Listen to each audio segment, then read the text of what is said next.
Hello students, I'm again back with part 2 of chapter number 1, The First War of Independence 1857. Students, I hope you all have seen part 1 of this chapter. If not, do watch it. बेटा हम लोग यहाँ तक part 1 में complete कर चुके हैं. Part 2 हम लोग स्टार्ट करेंगे इकोनॉमिक कॉजेज से. ठीक है, इकोनॉमिक कॉजेज में हम लोग क्या डिस्कस करेंगे बेटा? वो रीजंस जो डायरेक्टली मनी से, फाइनेंस से, बिजनेस से, ट्रेड से जुड़े हुए होते हैं. ठीक हुई बात. इकोनॉमिक बोले तो आर्थिक. अब हम आर्थिक कारणों को डिस्कस करेंगे. और आर्थिक बोले तो मनी, फाइनेंस की बात हो रही. तो मनी और फाइनेंस कहाँ से आता है बच्चा? जब हम ट्रेड करते हैं, जब हम बिजनेस करते हैं. ठीक है, चलो.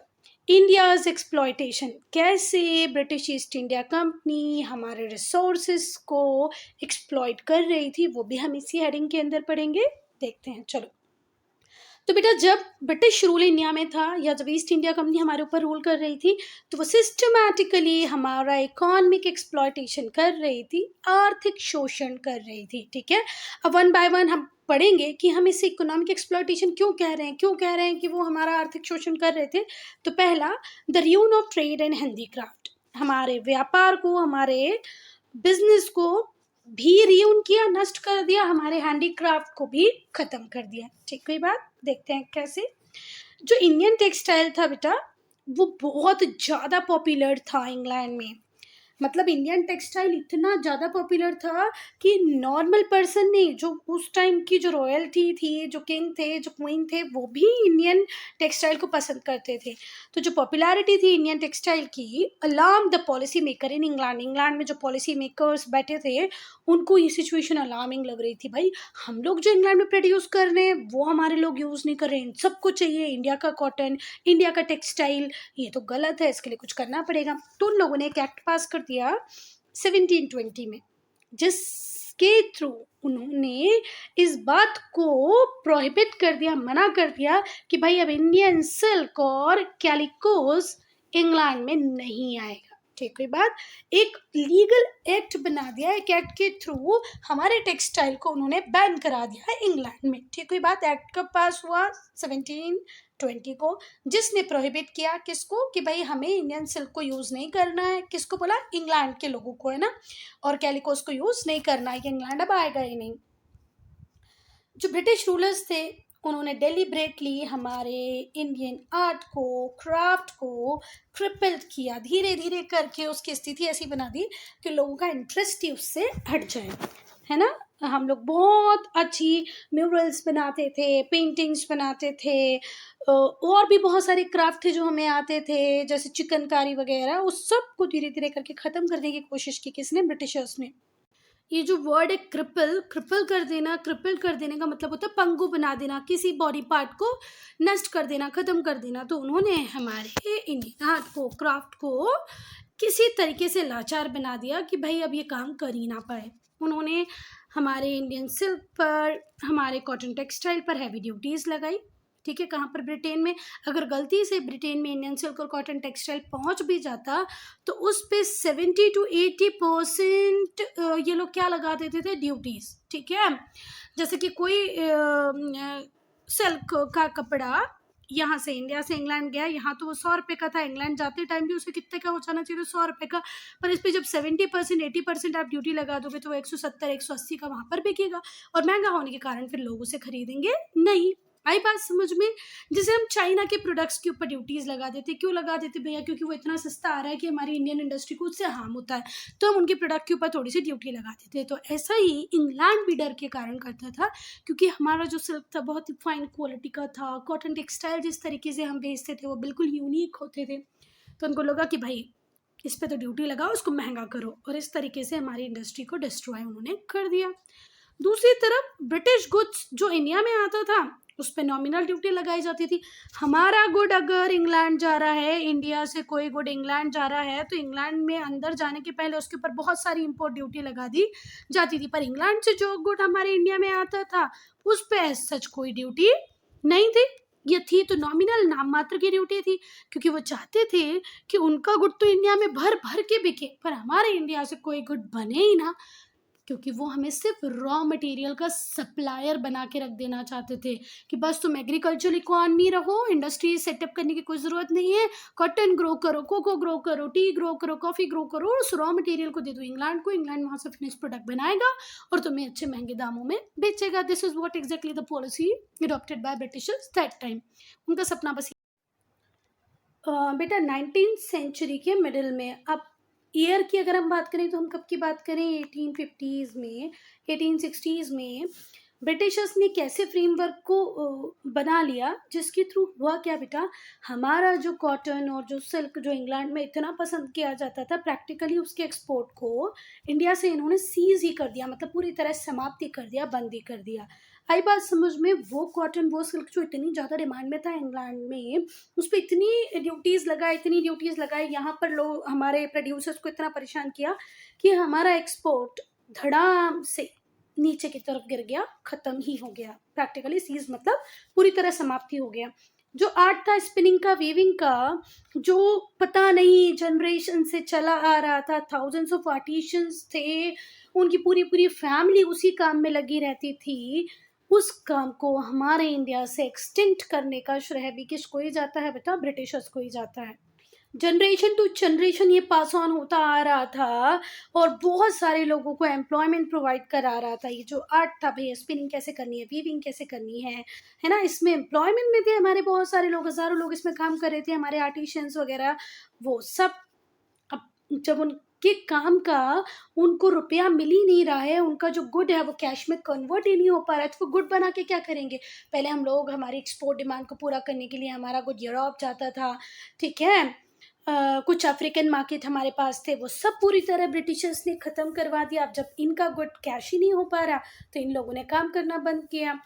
जो मैन्युफैक्चरिंग टाउन्स थे जैसे कि ढाका, मुर्शिदाबाद, सूरत, अब वो हेल्पलेस और डिसोलेट दिखते थे क्योंकि काम ही नहीं है, एम्प्लॉयमेंट ही नहीं है वहाँ पर।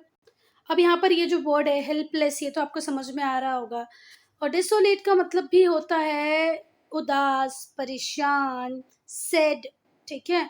तो उन लोगों की सिचुएशन, वो मैन्युफैक्चरिंग टाउन जहाँ पर पहले भर भर के प्रोडक्शन हुआ करता था जैसे ढाका, मुर्शिदाबाद, सूरत, अब वो हेल्पलेस और desolate, very sad, very unhappy दिखाई पड़ता। नाउ सेकेंड क्या है बच्चा, पावर्टी स्ट्राइकन कल्टिवेटर्स। पावर्टी का मतलब आप सबको पता है गरीबी होता है, स्ट्राइकन मतलब घायल, चोटग्रस्त, परेशान, कल्टिवेटर्स बोले तो पीजेंट्स, तो वो पीजेंट्स की बात अब हम डिस्कस करेंगे जो गरीबी से परेशान थे, ठीक है बात।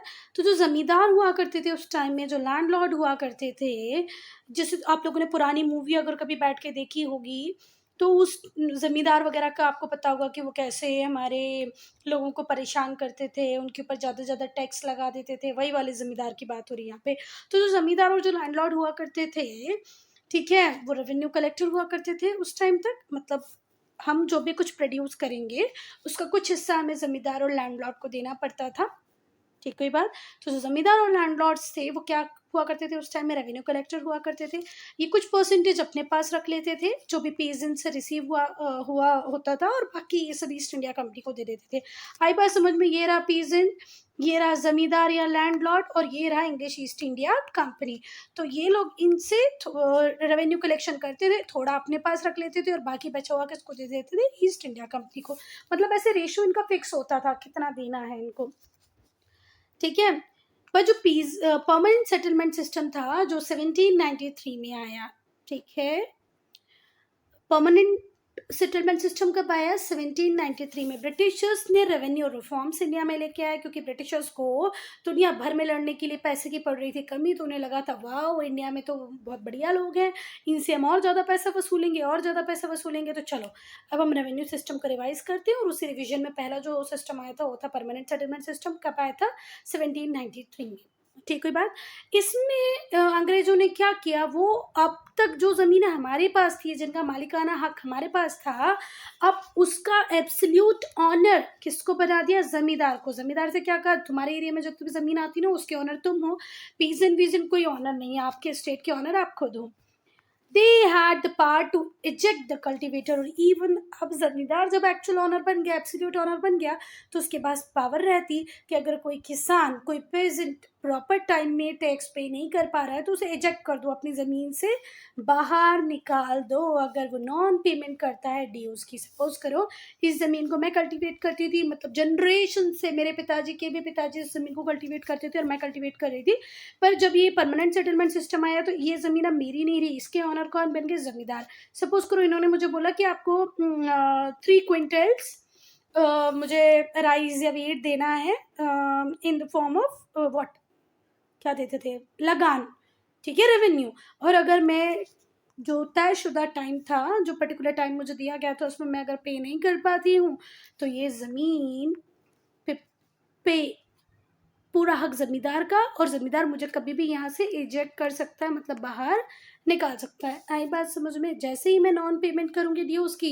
ये ज़मींदार मुझे इजेक्ट कर देगा, इस ज़मीन से मुझे बाहर निकाल के फेंक देगा, जो एक्चुअल में मेरी ही ज़मीन थी।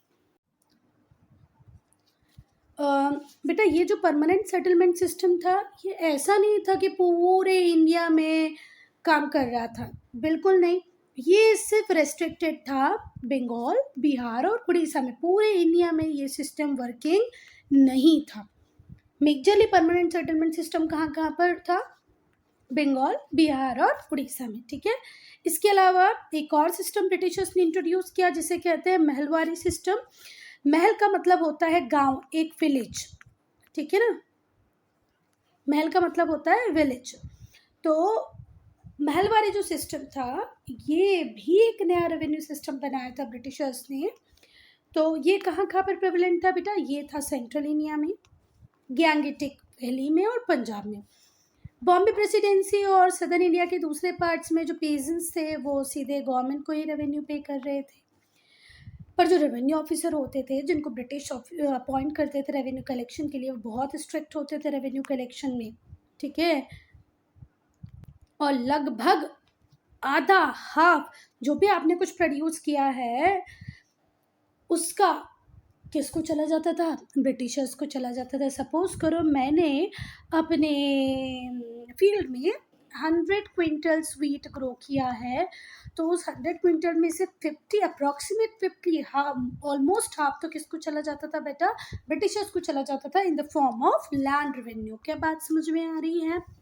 पहले आया हमारा परमानेंट सेटलमेंट सिस्टम जो कि बंगाल, बिहार और उड़ीसा तक रेस्ट्रिक्टेड था। फिर आया महलवारी सिस्टम। महलवारी सिस्टम में जो वर्ड महल है उसका मतलब होता है विलेज। तो महलवारी सिस्टम आपके गैंगेटिक प्लेन में, सेंट्रल इंडिया में था। कई जगहों पर जैसे सदर्न इंडिया हो गया, बॉम्बे प्रेसिडेंसी होगी, यहाँ तो ऑलरेडी गवर्नमेंट को ही टैक्स पे किया जा रहा था, पर जो ऑफिसर्स होते थे वो बहुत ज़्यादा स्ट्रिक्ट होते थे, ठीक है।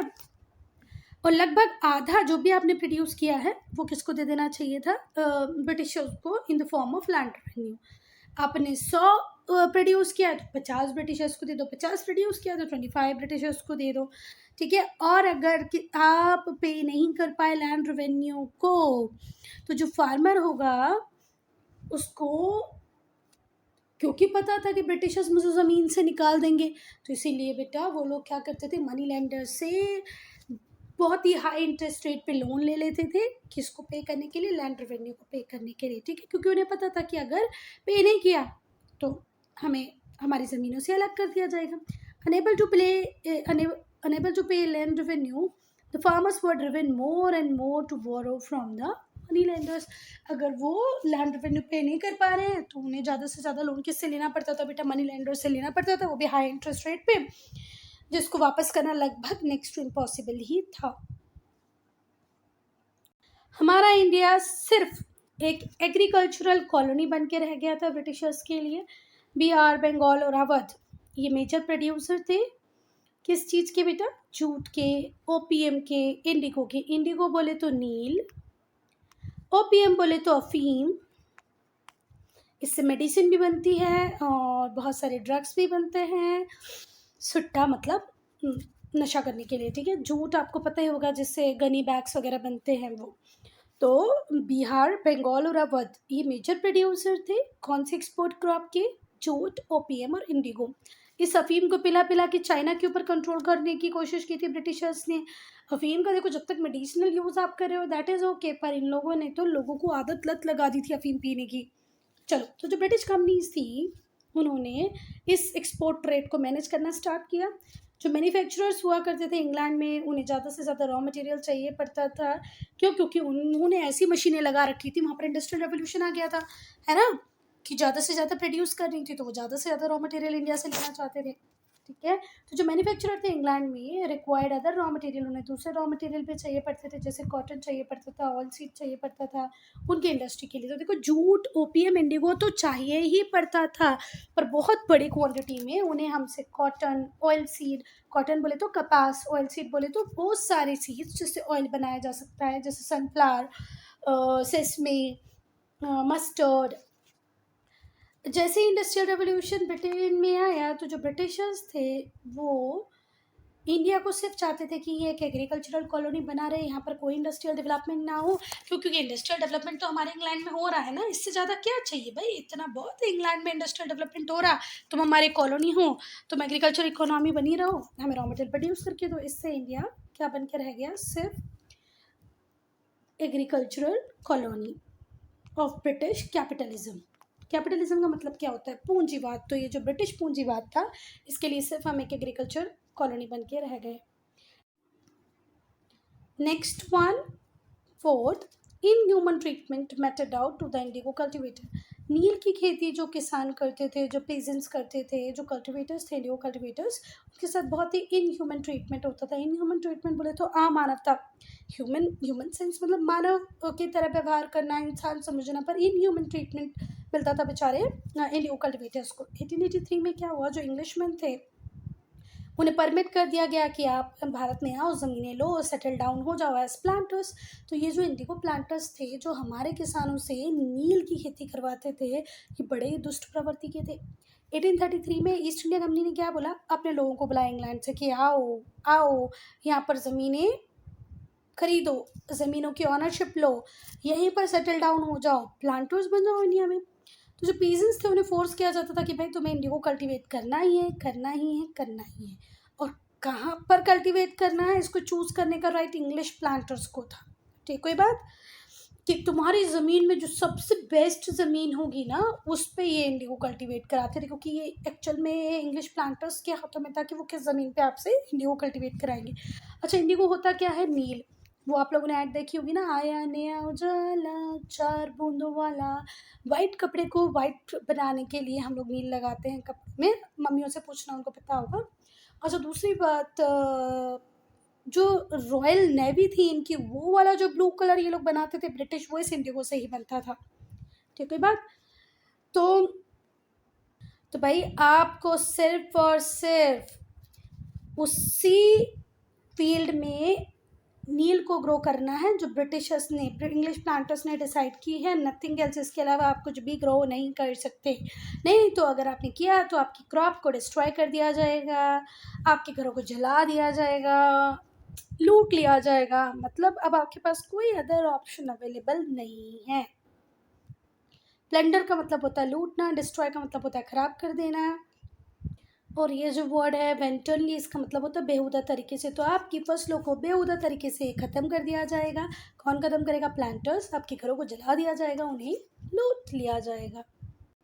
ये सीन ऐसा है कि भाई हमारे यहाँ से कॉटन को, जूट को, ऑयल सीड को बड़े बड़े बैगेजेस में भर के कहाँ पर रखा जाता था, वेयर हाउसेस में रखा जाता था, जिससे ये इंग्लैंड एक्सपोर्ट किए जा सकें। ठीक है, हाँ, शिपमेंट हो सके इनका, ये इंग्लैंड पहुँचे। फिर इंग्लैंड में जो इंडस्ट्रियल रेवोल्यूशन हुआ, जिससे जो इंडस्ट्रीज डेवलप हुई हैं, वो इस रॉ मटेरियल को फिनिश प्रोडक्ट में कन्वर्ट कर देंगी।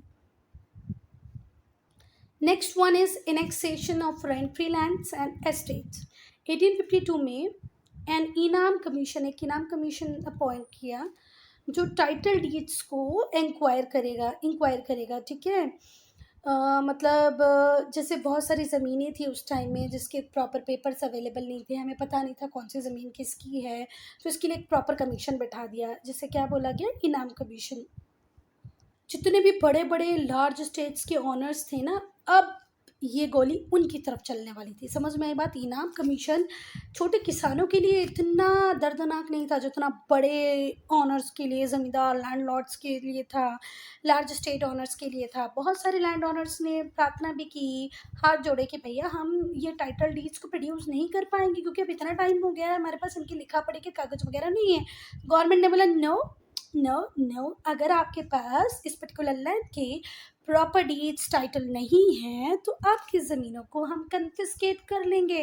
कन्फिस्केट का मतलब क्या होता है, ध्यान रखना बेटा, जब सरकार ज़बरदस्ती किसी से कोई ज़मीन कोई घर ले लेती है तो उसे क्या कहते हैं, कॉन्फिस्केशन, है ना। तो इस तरीके से 20,000 एस्टेट्स को कॉन्फिस्केट किया, जब्त कर लिया, किसने, सरकार ने। तो आई बात समझ में? ऐसे 20,000 से भी ज़्यादा स्टेट्स को जब्त कर लिया सरकार ने, क्या बोल के कि तुम्हारे पास तो इस पर्टिकुलर एरिया का कोई टाइटल ही नहीं है, डीड ही नहीं है, कागज़ ही नहीं है, छोड़ो छोड़ो। अब इस तरीके से बहुत ज़्यादा डिसकंटेनमेंट था लोगों के बीच में, बहुत ज़्यादा असंतोष था लोगों के बीच में। जो लैंडेड जेंट्री थी, तौलकदार थे अवध के, उन्हें सीरियस हार्डशिप को फेस करना पड़ रहा था।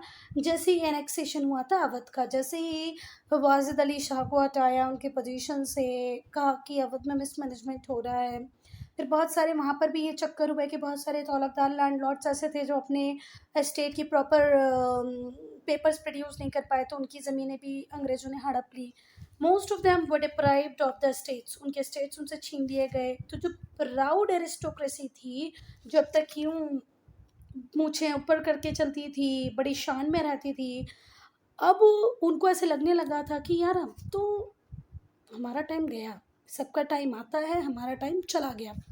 जो प्राउड एरिस्टोक्रेसी थी, ऐसा कहते हैं मजूमदार, वर रिड्यूस टू बैगरी एंड सर्विट्यूड। अब उन्हें दूसरे लोगों को सर्व करना पड़ेगा, उनका जीवन अब बेकारियों की तरह हो गया। ऐसा किसने कहा? मजूमदार ने कहा। आई बात समझ में? एक बहुत बड़े हिस्टोरियन थे, उनका कहना ये था कि जो लैंडेड जेंट्री थी, तौलकदार थे, ठीक है, प्राउड एरिस्टोक्रेसी जो थी, वो बेचारी गरीबी की तरफ आ गई। किसकी वजह से? इन अंग्रेजों की वजह से। Next one is loss of livelihood. हमारे millions of artisan craft person जो बढ़िया बढ़िया से म्यूरल्स बनाते थे, पेंटिंग्स बनाते थे, क्या कहते हैं, बास्केट्स वगैरह बनाते थे, ठीक है, तरह तरह की चिकनकारी, कलमकारी वाला वो छिपाकारी करते थे। छिपाकारी बोली तो कपड़ों के ऊपर पेंटिंग का काम करते थे, डाई करते थे कपड़ों को। टाई एंड डाई का बहुत बड़ा सब एरिया था जिसमें बहुत सारे लोग है ना इंगेज रहते थे, उन्हें जॉब मिलती थी। तो millions of artisans craft person की जॉब तो गई, उनकी जॉब तक गई। उनके पास कोई ऑल्टरनेटिव सोर्स भी नहीं था इनकम का, क्योंकि पहले ऐसे बहुत ज़्यादा कंपटीशन नहीं था बेटा। अगर मैं एक पर्टिकुलर काम को कर रही हूँ तो मैं करती जाऊँगी सालों साल, मेरा अच्छा खासा इनकम उससे जनरेट होती रहेगी। पर ब्रिटिशर्स ने तो इसको पूरी ख़त्म ही करके रख दिया ना ब्रिटिशर्स ने तो। फिर वेस्टर्न एजुकेशन का इंट्रोडक्शन हुआ। अब वेस्टर्न एजुकेशन का इंट्रोडक्शन होगा तो अभी तक तो हमारे छिपाकार, वीवर, आर्टिशन, क्राफ्ट पर्सन की नौकरी जा रही थी, पर अब हमारे लॉरिएट्स, हमारे एजुकेटेड पर्सन, पंडित, मौलवी, इनकी भी नौकरी खत्म हो गई। क्यों हो गई? क्योंकि अब पाठशाला और मदरसा तो हो गए बंद, गवर्नमेंट स्कूल्स चलेंगे जो इंग्लिश मीडियम में चलेंगे, जिसमें ये लोग पढ़ा नहीं पाएंगे। जो पंडित थे, मौलवीज थे, ओरिएंटल एजुकेशन देते थे, अब वो भी जॉबलेस हो गए। ठीक है, फिर जैसे जैसे इंडियन स्टेट्स का एनेक्सेशन होता गया तो जो नेटिव ट्रूप्स थे वो भी जॉबलेस हो गए। सपोज करो कि मैं एक राजा हूँ, मान ही लो कि मैं एक राजा हूँ, सपोज करो एक्स राजा हूँ, तो मैंने अपनी इस पर्टिकुलर स्टेट को गार्ड करने के लिए बहुत बड़ी आर्मी रख रखी है ना। तो जब अंग्रेजों ने मेरी ही पोजीशन को ख़त्म कर दिया कि भाई अब एक्स तुम कोई राजा नहीं हो, अपने आप को रूलर नहीं समझो, तुम रूलर ही नहीं हो तो तुम ये आर्मी क्यों रखोगे, तो बेचारे ये आर्मी पर्सनल जो मेरे लिए काम करते थे अब ये भी हो गए हैं जॉबलेस। सो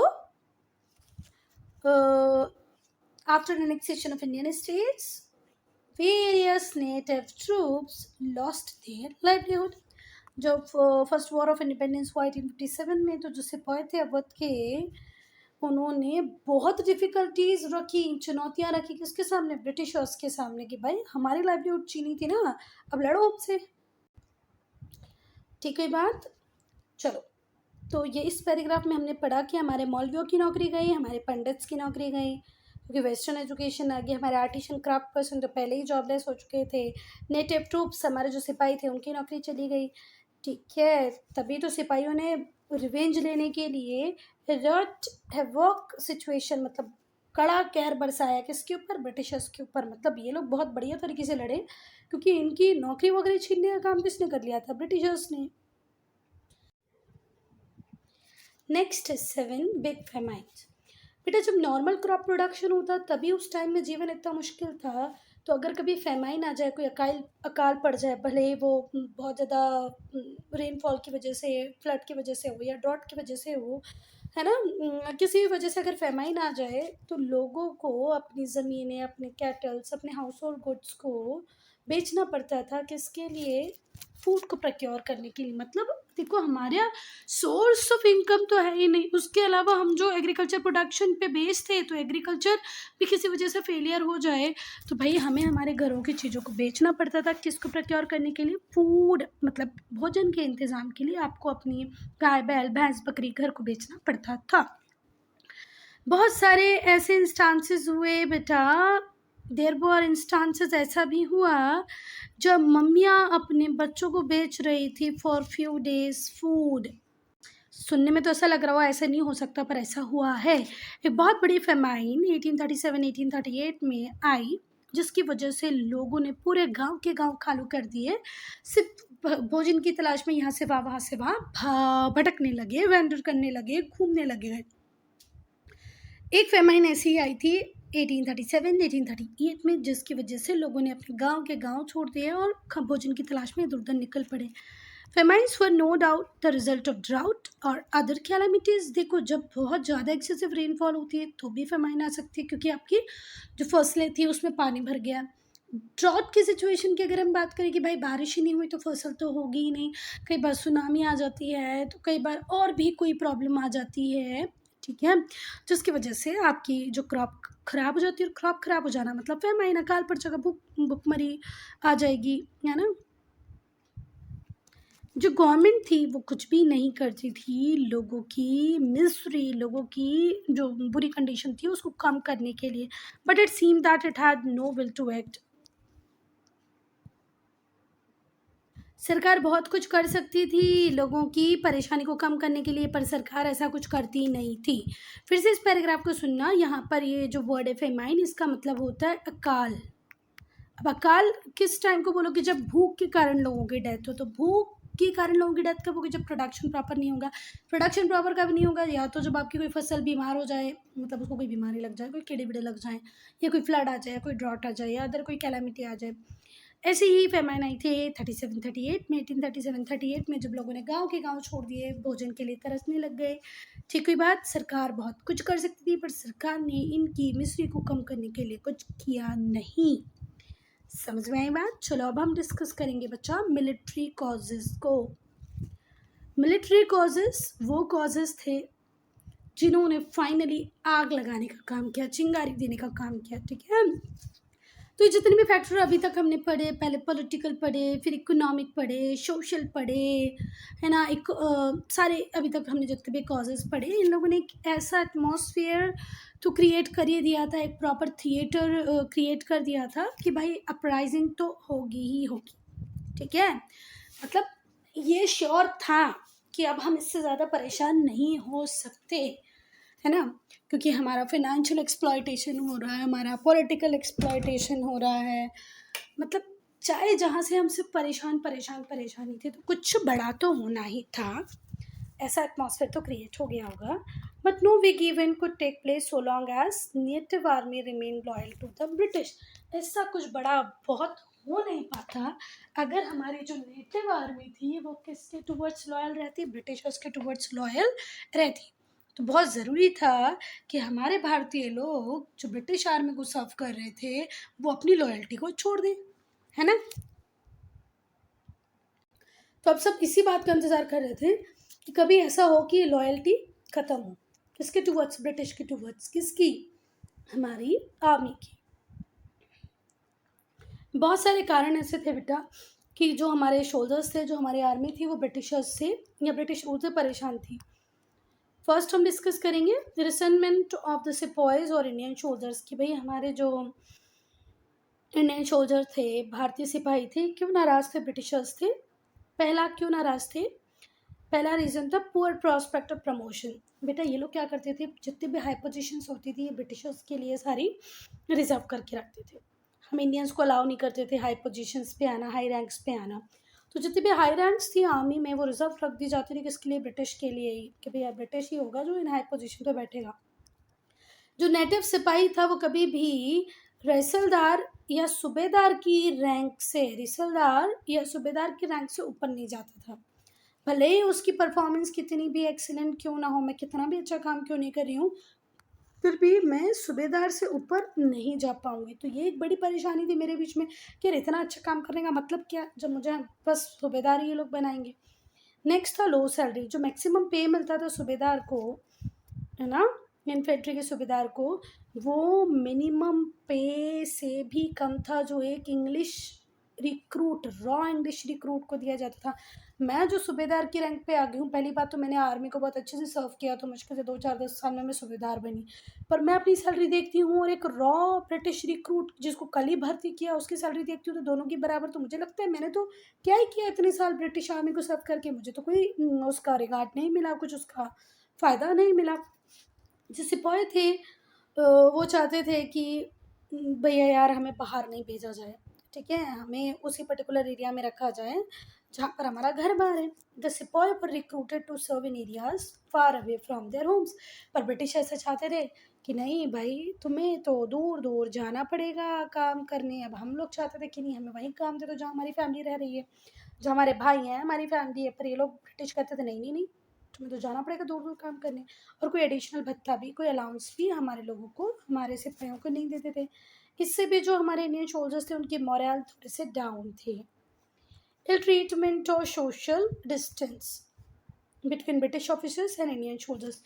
देखो तीसरा जो रीज़न था वो ये था कि बहुत इल ट्रीटमेंट मिलता था ब्रिटिश ऑफिसर्स थे हम इंडियन सोल्जर्स को।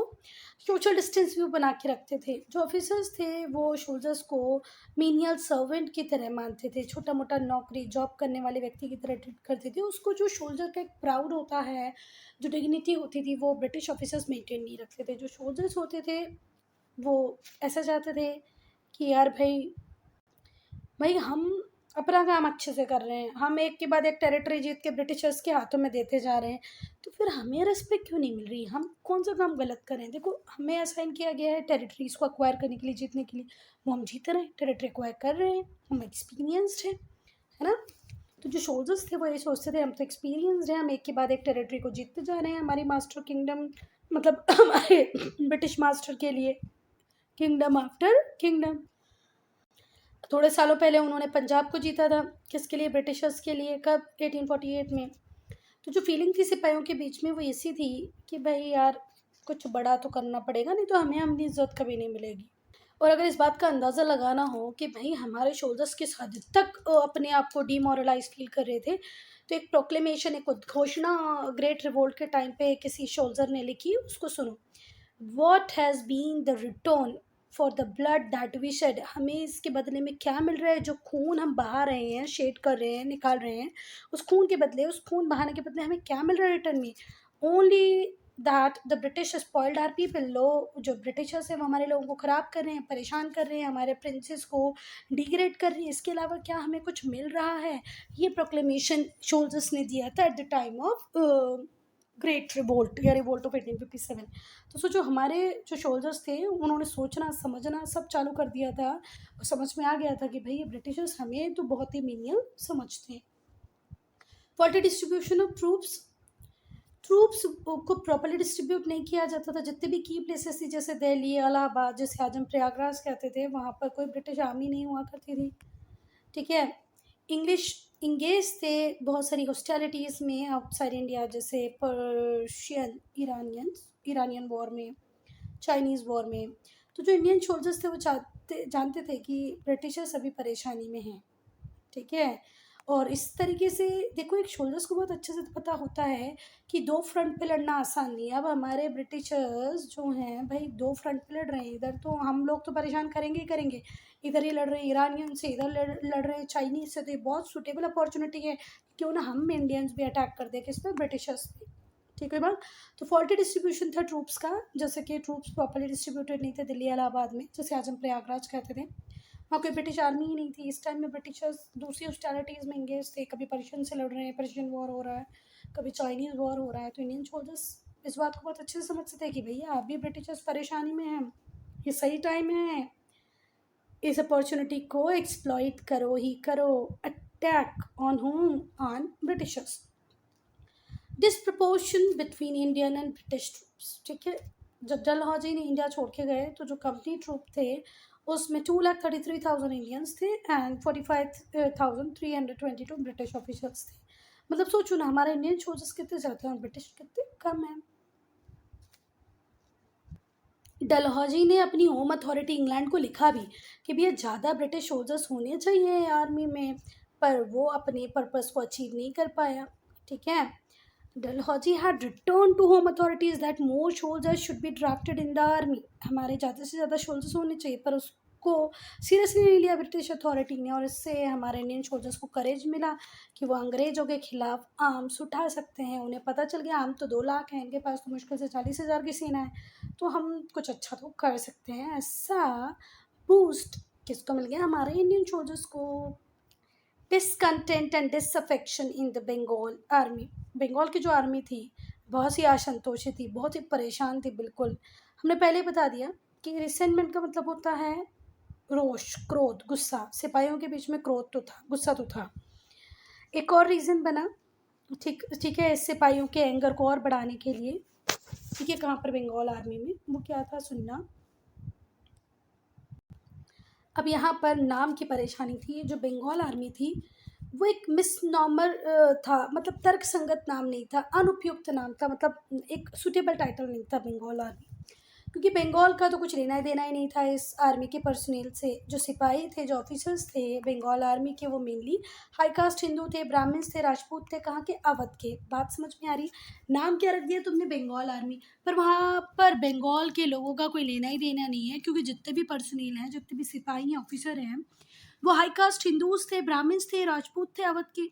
जब एंग्लो अफगान वॉर हो रहा था तो इन्हें सिंधु नदी को क्रॉस करने को कहा गया और कहा कि जाओ आगे जाके लड़ो, अफगानिस्तान अगर आपको जाना है तो सिंधु रिवर क्रॉस करनी पड़ेगी। उन्हें ये बात बिल्कुल पसंद नहीं आ रही थी, क्योंकि उनका मानना ये था, ब्राह्मण्स का, क्षत्रियस का, राजपूत का, कि जो सी वोएजेस होते हैं वो धर्म के लिए बुरे होते हैं। अगर आपने एक बार किसी सी को क्रॉस कर लिया तो आपका धर्म तो गया, ऐसी मान्यता थी। ये कंजर्वेटिव लोग जो होते थे वो इस बात को बहुत मानते थे। हिंदू ऑर्थोडॉक्सी इस बात को बहुत मानती थी कि भैया यार अगर हमने सी को क्रॉस किया तो हमारा धर्म खत्म हो जाएगा। तो जब एंग्लो अफगान वॉर हो रहा था तो इन्हें सिंधु नदी को क्रॉस करना पड़ा, राजपूत और ब्राह्मण्स को। नहीं, बात अच्छी नहीं लगी। 1844 में कुछ बंगाल रेजिमेंट्स ने रिफ्यूज़ कर दिया टू सर्व इन सिंध। उन्होंने बोल दिया हम सिंध तक जाएंगे ही नहीं। क्यों? क्योंकि आप हमें एक्स्ट्रा अलाउंसेस नहीं दे रहे हो, एक्स्ट्रा अलाउंसेस हो तभी जाएंगे। ऐसा किसने कहा, बंगाल रेजिमेंट ने कहा 1844 में। ओपनली चैलेंज किया ब्रिटिश अथॉरिटी को, ये जो हमको यहाँ वहाँ भेजते हो ना, हम नहीं जाएंगे, पैसा दो तो जाएंगे, नहीं तो बिल्कुल नहीं जाएंगे। नेक्स्ट है बेटा 5th one, loss of Prestige in Afghan war. बेटा अफगान वॉर कंप्लीट फेलियर था, है ना, मतलब ब्रिटिशर्स की साइड से कंप्लीट फेलियर था। अफगान वॉर में अफगानी ज़्यादा अच्छे से लड़ पाए। After an enormous waste of money, बहुत सारा पैसा वेस्ट हुआ, ह्यूमन लाइफ का लॉस हुआ, ब्रिटिश को कुछ भी गेन नहीं मिला। समझ में आई। अफगान वॉर में हमारे बहुत सारे सैनिक मर गए, इतना सारा पैसा अंग्रेजों ने वेस्ट किया, पर उन्हें मिला कुछ भी नहीं, उनके हाथ कुछ भी नहीं आया। ठीक है। वहाँ पर सिर्फ ब्रिटिश ट्रूप्स डिफीट ही नहीं हुए, इस वॉर ने ब्रिटिशर्स की कमियों को भी उजागर कर दिया, एक्सपोज कर दिया ब्रिटिशर्स ट्रूप्स की जितनी भी प्रॉब्लम्स थी, जितनी भी कमियां थी। इससे जो सेल्फ कॉन्फिडेंस था इंडियन सोल्जर्स का वो और ज़्यादा बढ़ गया। उन्हें लगने लगा कि यार अगर अफगानी ब्रिटिशर्स को चैलेंज कर सकते हैं, ब्रिटिश अथॉरिटी को एक चैलेंज इम्पोज कर सकते हैं, दे सकते हैं, तो हम क्यों नहीं। Who felt that they could challenge the British in India also. जब वो अफगान में ब्रिटिशर्स की साइड से अफगानियों से लड़ रहे थे तो उन्हें लगने लगा कि ब्रिटिश सेना यहाँ कम है, अफगानी भी ब्रिटिश सेना को चैलेंज दे रहे हैं तो हम क्यों नहीं, अब हम भी देंगे। मतलब इस तरीके का उनका मेंटल सेटअप बन गया था। Then general service enlistment act, ये कब आया? 1856 में आया, मतलब रिवोल्ट के 1 साल पहले। तो ये जो जनरल सर्विस एनलिस्टमेंट एक्ट था, ये कहता था कि भैया जितने भी रिक्रूट्स हैं, मतलब जितने भी लोगों को अब हमने काम पे रखा है, आर्मी में रखा है, वो सब बाहर जाएंगे। ठीक है, कोई भी ऐसा नहीं बोलेगा कि मैं नहीं जाऊँगा, मैं ये नहीं करूँगा, मैं वो नहीं करूँगा, ऐसा तो चलेगा ही नहीं अब। तो जो जनरल सर्विस एनलिस्टमेंट एक्ट था 1856 का, provided that all recruits to the Bengal army should be ready for service everywhere. आप जितने भी लोगों को बंगाल आर्मी में हम जॉब दे रहे हैं, उन्हें इस बात का पता होना चाहिए कि आप हम जहाँ भेजेंगे वहाँ काम करने जाओगे। कोई ये नहीं बोलोगे कि हम नदी क्रॉस नहीं करेंगे, हम यहाँ नहीं जाएंगे, हम वहाँ नहीं जाएंगे, बिल्कुल जाना पड़ेगा आपको, वेदर विद इन और आउटसाइड इंडिया। इंडिया के अंदर भी लड़ोगे कहीं पे भी जाकर, और इंडिया के बाहर भी लड़ोगे। ये जो एक्ट था ये ग्रेट अलार्म था in the minds of personal of Bengal army. Bengal army के जो लोग थे अब बहुत ही अलार्मिंग सिचुएशन में थे, उन्हें लगने लगा था भाई ये तो अब ओपनली चैलेंज कर रहे हैं हमको, नौकरी दे रहे हैं, यहाँ भी काम करना है, वहाँ भी काम करना, जहाँ हम बोले वहाँ काम करना। चलो अब हम इमीडिएट कॉज को डिस्कस करेंगे। चलो, तो जो इमीडिएट कॉज था, मतलब त्वरित कारण, चिंगारी, वो था इंट्रोडक्शन ऑफ एनफील्ड राइफल्स। ठीक है, तो जो इमीडिएट कॉज था, एनफील्ड राइफल को एक बार आप गूगल सर्च करके देख लेना, अच्छी सुंदर सी राइफल है, इस तरह की बंदूकें जो आपने पुरानी मूवीज़ में देखी होगी। अब तुम लोग नए बच्चे हो तो तुमने पुरानी मूवीज़ देखी नहीं होंगी, इस तरीके की राइफल देखी होगी ना आपने, ऐसी वाली राइफल होती थी एनफील्ड राइफल। ठीक है, जो इमीडिएट कॉज था वॉर ऑफ इंडिपेंडेंस का, वो था introduction of Enfield rifle in place of old iron made brown base gun. पहले हम लोग ब्राउन बेस गन को यूज़ करते थे, उसकी जगह पे अब आ गई एनफील्ड राइफल। और इसमें जो कार्टेजेस, जो कारतूस यूज़ होते थे ना एनफील्ड राइफल में, ऐसे र्यूमर्स थे कि वो काउस और पिग्स के फैट से ग्रीस होते थे। मतलब सपोज करो ये कारतूस डलना है अभी गन में, तो इस कारतूस के ऊपर, इस कारतूस को सेफ रखने के लिए यहाँ पर ग्रीसिंग की जाती थी। जैसे हम लोग पेंट लगा देते हैं ना दीवारों उस पर रेलिंग वगैरह पे, जिससे लोहे की रेलिंग ख़राब ना हो, वो पेंट एक लेयर का काम करे, ऐसे ही इस गोली को ख़राब ना होने दिया जाए, इस वजह से इस कारतूस के ऊपर, जैसा भी कारतूस रहता है ऐसा ऐसा, जैसे देखा होगा ना बंदूक की गोली इस तरीके की यहाँ नुकीली रहती है, तो इसके ऊपर यहाँ पर वो लगा दिया जाता था ग्रीस। और ऐसा माना जाता था कि ये जो ग्रीस है किससे बन रहा है, काऊ और पिग के फैट से बन रहा है। काऊ जो सेक्रेट भोजनी होती है हिंदूज में, और मुस्लिम पिग को अनक्लीन मानते हैं। बेटा मुस्लिम तो सूअर पिग का नाम लेना भी पसंद नहीं करते हैं मुँह से, है ना।